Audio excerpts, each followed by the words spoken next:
Dhaka university, আমাদের গর্বের Dhaka university, আমাদের সম্মানের ঢাকা ইউনিভার্সিটি, আমাদের ছাত্র জীবনে যে কারো কিছু স্বপ্নের ঢাকা ইউনিভার্সিটি, সেই স্বপ্নের ঢাকা ইউনিভার্সিটি কি এখন জমিদার জোয়ারদারের রাজত্বে পরিণত হয়ে যাচ্ছে? যখন জমিদার জোয়ারদাররা ফকির মিসকিন দেখলেই তার পাইক পায়দা লাঠিয়াল দিয়ে দূর দূর করে বিদায় করে দিত, বাড়ির সামনে দিয়ে জুতা পায়ে হেঁটে যাওয়া যাবে না, বাড়ির সামনে দিয়ে কোনো ফকির মিসকিন নিম্নবর্ণের লোক হেঁটে যাওয়া যাবে না। ঢাকা ইউনিভার্সিটি কি এখন সেদিকে যাচ্ছে? ঢাকা ইউনিভার্সিটিকে আমরা বর্গা দিয়ে দিয়েছি, ইজারা দিয়ে দিয়েছি সারা জীবনের জন্য। জামাত ইসলামী ছাত্র সংগঠন, ইসলামী ছাত্র শিবির আজীবনকাল ঢাকা ইউনিভার্সিটি রাজত্ব করবে এবং ডাকসু ইজারা হয়ে গেছে, মানে 100 বছরের বন্দোবস্ত প্রথা এরকম হয়ে গেছে।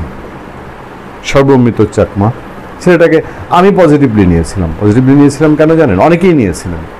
একজন আদিবাসী ছেলে, একটা চাকমা সম্প্রদায়ের ছেলে, তার ধর্ম চর্চা যাই হোক হতে পারে, এবং সাধারণত তো আদিবাসী বা চাকমা সম্প্রদায়ে মুসলিম ধর্মের চর্চা হয় না। তো সেই ছেলে মুসলিম ইসলাম ধর্মের অনুসারী বা ইসলামী রাজনীতিতে বিশ্বাসী, জামাতি ইসলামী, তার ছাত্র সংগঠন ইসলামী ছাত্র শিবিরের প্যানেলে নির্বাচিত হয়েছে।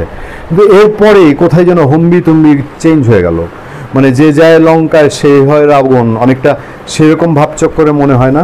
একটু দেখলে দ্বিধা লাগে না? এর মধ্যে তো ডাকসুর নেতারা ওই হলের পাতলা ডাইল খুঁজতে গিয়ে আর ম্যানেজারের হম্বি তুম্বি দেখাইতে গিয়ে বিতর্কিত হয়েছে। যে ভিডিও আপনারা দেখতে পাচ্ছেন, এই ভিডিও কি আপনাদের কারোর কাছে ভালো লেগেছে? কেউ কি বলবেন? কেউ আমি কাল রাতে কমেন্ট দেখেছি, কেউ বলছে আপনার দরদ লাগলে আপনি বৃদ্ধরে নিয়ে আপনার বাড়িতে রেখা দেন। মানে আমাদের মানবিকতা, মনুষ্যত্ব কোন জায়গায় গিয়ে ঠেকছে?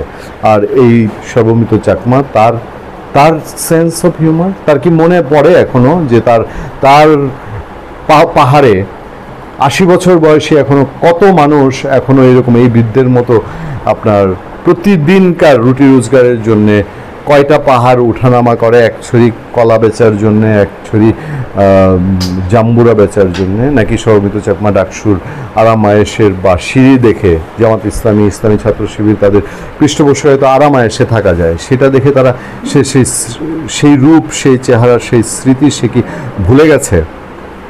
খবরগুলো যেরকম আসছে সেরকম দেখুন। আমরা ভিডিও তো আগের রাতে দেখেছি, আপনারাও দেখেছেন। ঢাকা বিশ্ববিদ্যালয় ক্যাম্পাসে ভবঘুরে উচ্ছেদ অভিযান ঘিরে ফের বিতর্ক সৃষ্টি হয়েছে। উচ্ছেদ অভিযানে ডাকসুর কার্যনির্বাহী সদস্য সর্বমিত্র চাকমার একটি ভিডিও সামাজিক যোগাযোগ মাধ্যমে ভাইরাল হলে নতুন করে বিতর্ক সৃষ্টি হয়। এটা বিতর্ক হয়েছে বললে কম বলা হবে, ধিক্কার, ছিচি উঠেছে চারদিকে। এবং এটা সর্বমিত্র চাকমা হতে সর্বমিত্র চাকমার জন্য এটা আরও বেশি হয়েছে। দেখেন, আমরা তার বর্ণ, তার জাত, তার আদিবাসী রূপ সেটার জন্য না, এটা যদি অন্য কেউ করতো তাহলে আরও বেশি হতো। ডাকসুতে আপনার মনে আছে, ডাকসু নির্বাচনের পরে গণেশ ছাত্রদলের প্রেসিডেন্ট, সে সনাতন ধর্মাবলম্বী বলে কিনা অনেকেই ওরে বাপরে তাদের নিয়ে কি কস্তানোটা কস্তাইলো, এবং সে ছাত্রদল ছিল বলে।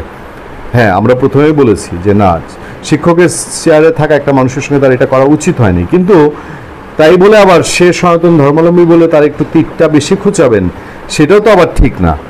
যাক, ভিডিওতে দেখা যাচ্ছে এক ভবঘুরে বৃত্তকে উচ্ছেদ করছেন সর্বমিত্র চাকমা ও তার এক সহযোগী। এ সময় ওই সহযোগী লাঠি দিয়ে বৃদ্ধকে ভয় দেখান এবং তার হাতে থাকা ব্যাগে বেশ কয়েকবার আঘাত করেন। সর্বমিত্র চাকমাকেও আমি দেখেছি যে সেও লাঠিটা নিয়ে ভয় দেখানোর মতো করেছে। এবং সবচেয়ে ইন্টারেস্টিং না, আমার কাছে সবচেয়ে ডেঞ্জারাস লেগেছে প্রক্টোরিয়াল বডির মোবাইল টিম, যে ছেলেটা লাঠি নিয়ে প্রথমে ভয় দেখিয়েছে বৃদ্ধকে, সেখানে লেখা। তো ঢাকা বিশ্ববিদ্যালয় প্রক্টোরিয়াল বডির দায়িত্ব দিয়ে দিয়েছে ডাকসু সর্বমিত্র চাকমার হাতে।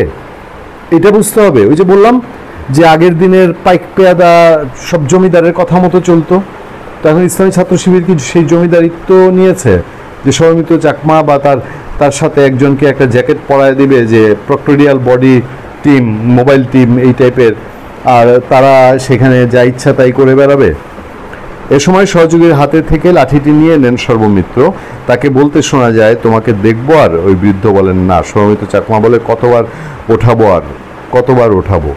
আচ্ছা, ভিডিওটি প্রকাশের পরপরই এ নিয়ে পক্ষে বিপক্ষে আলোচনা সমালোচনা শুরু হয়। অভিনেতা ইমতুরা রাত্তিশ ভিডিওটি শেয়ার দিয়ে লিখেছেন, যদি রাষ্ট্র ছিন্নমূল মানুষের অন্ন, বস্ত্র, বাসস্থানের ব্যবস্থা করতে না পারে তাহলে সমাধান কি?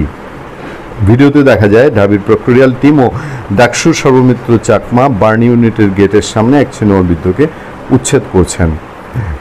মোহাম্মদ আমজাদ হোসেন নামে এক ব্যক্তি লিখেছেন, যদি রাষ্ট্র ছিন্নমূল মানুষের অন্ন বস্ত্র বাসস্থানের দায়িত্ব পালন করতে ব্যর্থ হয়, তাতে অন্তত যাদের মর্যাদাটুকু রক্ষা করা উচিত। কিন্তু দুঃখজনকভাবে সামাজিক যোগাযোগ মাধ্যমে ছড়িয়ে পড়া ভিডিও, বিভিন্ন নিউজে দেখা যাচ্ছে ঢাকা বিশ্ববিদ্যালয়ের প্রক্টোরিয়াল টিম ও ডাকসু সর্বমিত্র চাকমা বার্ন ইউনিটের সামনে থাকা এক ছিন্নমূল বৃদ্ধ মানুষকে জোরপূর্বক উচ্ছেদ করছেন এবং তাকে লাঠি দিয়ে আঘাত করছেন। প্রশ্ন খুবই পরিষ্কার, এই অসহায় ছিন্নমূল বৃদ্ধকে আঘাত করার দায়িত্ব কি তাকে দিয়েছে রাষ্ট্র? মানবিক দায়িত্ব কি এভাবেই পালন হয়? এটাই কি মানবিকতা? এখনই ঢাকা বিশ্ববিদ্যালয়ে পড়ে আপনি এই শিখছেন সর্বমিত্র চাকমা? তবে অনেকে বিষয়টি নিয়ে তীব্র সমালোচনা করলেও অনেকে সর্বমিত্রের পাশে দাঁড়িয়েছেন। ওই যে আমি যা বললাম, কিছু লোক আবার বলছে ডাকসুর কার্যনির্বাহী সদস্য সর্বমিত্র চাকমার উদ্যোগে বর্তমানে ক্যাম্পাসে আগের চেয়ে 1000 গুণ নিরাপদ। এই নিরাপত্তা মানবিকতার ঊর্ধ্বে গিয়ে নিরাপত্তা। আমি জানি না ডাকসু এখন কি ডাকসুর রূপ চেঞ্জ হচ্ছে কিনা, যে ডাকসু বাংলাদেশে মানবিকতারও বা ঢাকা বিশ্ববিদ্যালয়ের মানবিকতারও প্রতিচ্ছবি, তারা কি একেই এনজয় করে কিনা। ভালো থাকবেন, সুস্থ থাকবেন। আপনাদের সাথে আমি আতিক রহমান, পূর্ণিয়া।